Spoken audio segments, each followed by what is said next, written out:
طب هو مجلس الشعب من القضاء الايه؟ الاداري. القضاء يعني في حكم اهو خلاص، ومجلس الشعب ده بقى بيعمل ايه؟ بيطبل. هو ماله حاجه زي كده؟ ده القضاء الاداري هو اللي قال، لكن هم من نواب مجلس الشعب. رامي صرافير جزيرتين مصريتين من زمان، وجمال عبد الناصر حكم بده من زمان، وعندنا ادله تثبت ذلك بكتير. التقسيم الاداري للمنطقه موجود من زمان، وفي اساسيات وقواعد ماشيين عليها، وعشان كده حكمنا ان هم مصريتين يعني. واللي بدأ الخطوات ديت والعراقل دي رئيس الجمهورية ورئيس الوزراء. احنا شعب مصري عملنا اتفاقات سلام مع اسرائيل، عملها البطل انور السادات. لا نسمع شيئا عن الجزيرتين دولت اطلاقا، لكن عندما اتى رئيس المملكه السعوديه الى مصر وقع في يوم وليله الرئيس عبد الفتاح السيسي ورئيس مجلس الوزراء ان جزيرتين تملكهم للسعوديه. هذا الرئيس عبد الفتاح السيسي اخطا في حق الشعب المصري. المفروض ان مجلس الشعب ما يناقش احكام قضائيه صدرت في حقها ايا كانت، واخد بالك، اذا كانت للسعوديه او لمصر، لان الحكم القضاء الاداري ده حكم نهائي. طب هو مجلس الشعب من القضاء الايه؟ الاداري. القضاء يعني في حكم اهو خلاص، ومجلس الشعب ده بقى بيعمل ايه؟ بيطبل. هو ماله حاجه زي كده؟ ده القضاء الاداري هو اللي قال، لكن هم من نواب مجلس الشعب. طب هو مجلس الشعب من القضاء الايه؟ الاداري. القضاء يعني في حكم اهو خلاص، ومجلس الشعب ده بقى بيعمل ايه؟ بيطبل. هو ماله حاجه زي كده؟ ده القضاء الاداري هو اللي قال، لكن هم من نواب مجلس الشعب. طب هو مجلس الشعب من القضاء الايه؟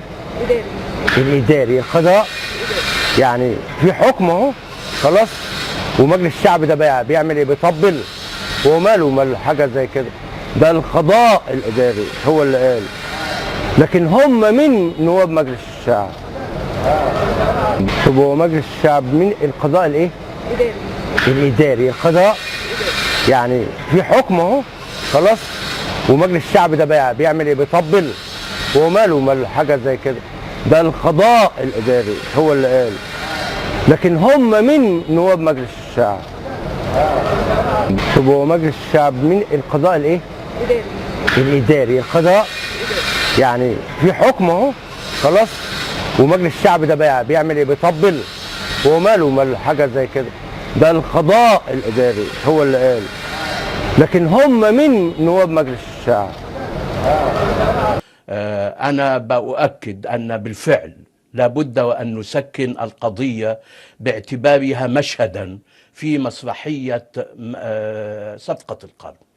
ذلك أن هذه المسرحية التي تقوم بها الولايات المتحدة الأمريكية وإسرائيل خدمة لإسرائيل هي تتعلق بترتيب أوراق الشرق الأوسط وتفكيكه على مقاس السلام الإسرائيلي في هذا المقام، وعلى مقاس الأمن الإسرائيلي في هذا الإطار.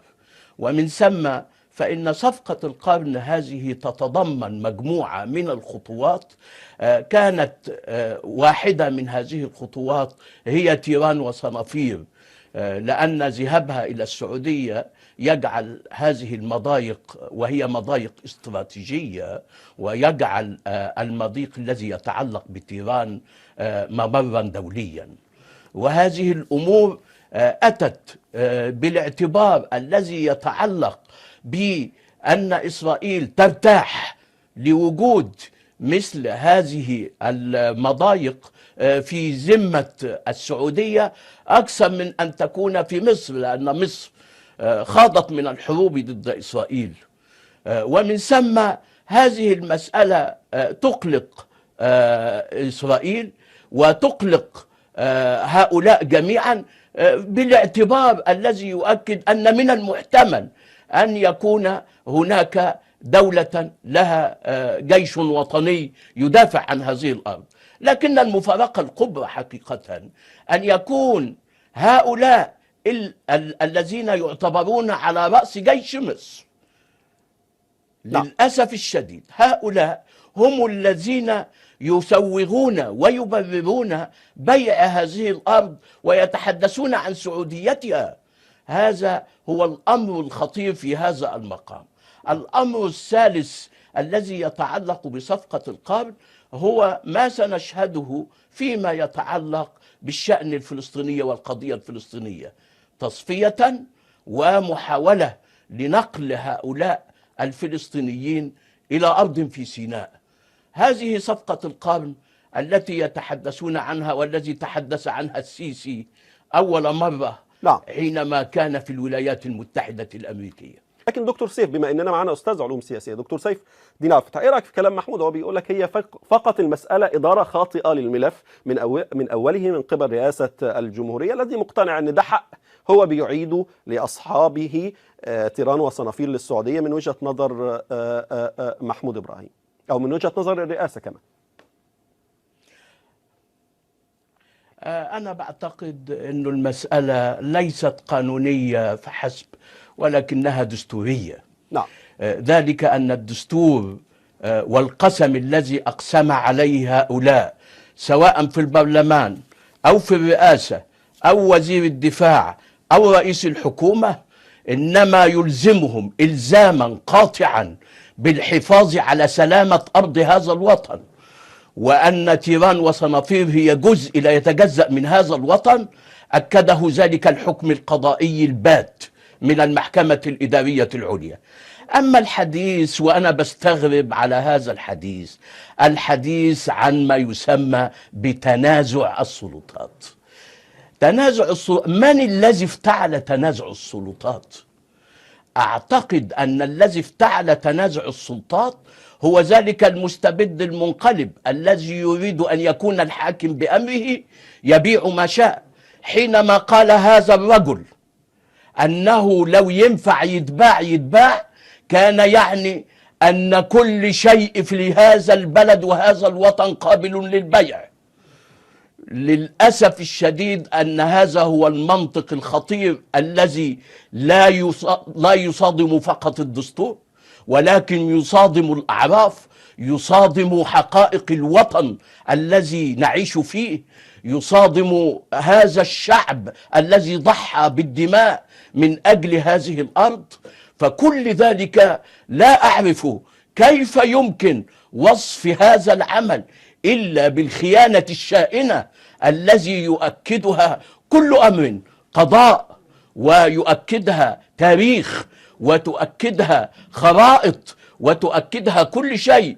أما لو كان لديه من الخرائط لقدمها إلى المحكمة الإدارية العليا ولحكمت له، ولكنه مفلس، ليس لديه أي شيء فيما يتعلق بهذا الشأن. والدستور الذي هو قام بعمله من لجنة ال50 دستور يدينه، لأنه يجعل من عملية التنازل عن الأرض خيانة واضحة. نعم. هذا هو الأمر والذي أؤكد عليه، ومن ثم أقول عن هذا التحليل المتناقض اللي بيقوله الأستاذ محمود، ومرة يقول كذا ومرة يقول كذا ومرة يقول لا الرئاسة غلطانة ومرة مش عارف إيه. هذه لعبة هذا المستبد حينما يريد أن يصادم السلطات بعضها ببعض ويصنع هذا التصادم. نعم. وفي حقيقة الأمر أن هذا البرلمان هو برلمان مفصل للقيام بأعمال قبيحة ودنيئة في هذا الإطار. هذا البرلمان لا يمثلني، هذا البرلمان لا يمثل مصر، هذا البرلمان يؤكد أنه سوف، وأنا أقول له أن النتيجة مقدما أن البرلمان سيوافق، لأنها هذه لعبة السيسي، وهذه لعبة نظامه ونظام مخابراته الذي شكل هذا البرلمان على عينه. نعم، ابقى معي دكتور، سأعود إليك، لكن أتحول الآن لزميلي عمر فياض سأعرض على حضرتكم عدد من تعليقات مشاهدينا في هذا السياق. تفضل عمر. نعم، الكثير من التعليقات والمشاركات على مواقع التواصل الاجتماعي تحت هاشتاج تيران وصنافير مصرية هو الأبرز في التداول حول هذا الموضوع. في هذه الفقرة تحديدا نحاول أن نستعرض بعض آراء الرموز وبعض بعض آراء السياسيين، وأيضا بعض آراء الأحزاب والحركات حول هذا الموضوع. هذه التغريدة لحساب حركة شباب السادس من إبريل على تويتر تقول: التفريط في أراضينا المصرية لن يمر مرور الكرام على أنظمة تفرط في الأرض والعرض والشرف والكرامة. واستخدموا إذن الهاشتاج الذي ذكرته. نذهب إلى محمد عادل، وهو أيضا من نشطاء حركة 6 أبريل، غرد قائلا: في اللحظة التي سيناقش فيها برلمان عبد الفتاح السيسي التنازل عن تيران وصنافير مصرية تكون قد ماتت دولة القانون التي يدعي السيسي أنه يمثلها. التغريدة التالية لرشا عبد الله، وهي أكاديمية مصرية، تقول: غلطت فتحت الراديو في العربية كأنهم بيعلنوا بيانات حرب ومستموتين على تيران وصنافير سعودية. دي لو محطات سعودية ما تعملش كده. نذهب إلى التغريدة التالية للكاتب الصحفي وائل قنديل، ويقول فيها: الشعب المصري أمام امتحان تيران وصنافير. المصري اختر لنفسك، تكون محجوب عبد الدايم أو محمد أبو سويلم، وهي أيضا الشخصيتان الرئيسيتان في فيلم الأرض. ونذهب إلى هذه التغريدة لمصطفى النجار السياسي، أيضا الناشط السياسي المصري، يقول: حماس غير طبيعي في وسائل الإعلام المصري للترويج بسعودية تيران وصنافير. يبدو الأمر محسوما وتتم التهيئة له شعبيا. الأيام كاشفة.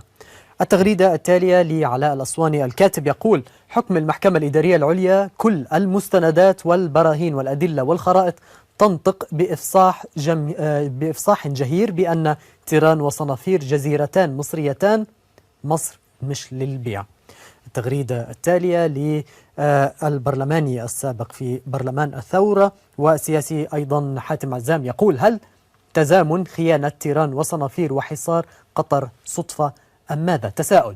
التغريدة التالية للدكتور محمد محسوب، وهو أيضا وزير في الدولة في عهد الرئيس المعزول محمد مرسي، يقول في هذه التغريدة: لن يجدي قصفكم الإعلامي بأكاذيب وتزييف وثائق، سيكون تسليمها للغير لحظة انطلاق الإعداد ليوم محاكمة الخونة واستعادة الأرض. التغريدة التالية لإذن حركة شباب 6 أبريل هي أول التغريدات التي استعرضناها في هذا الشأن. نعود مرة أخرى إلى الزميل أحمد. يعني هو تصحيح بسيط لعل معلوماتي تصحيح سينمائية. أعتقد محجوب عبد الدايم كان في فيلم القاهرة 30 وشخصية يعني أيضا نعم. التي النفاق وما شابه كانت تمثل. محمد وسلم كما قلت بالطبع فيلم الأرض، الفيلم المصري. شكرا جزيلا لك. شكرا.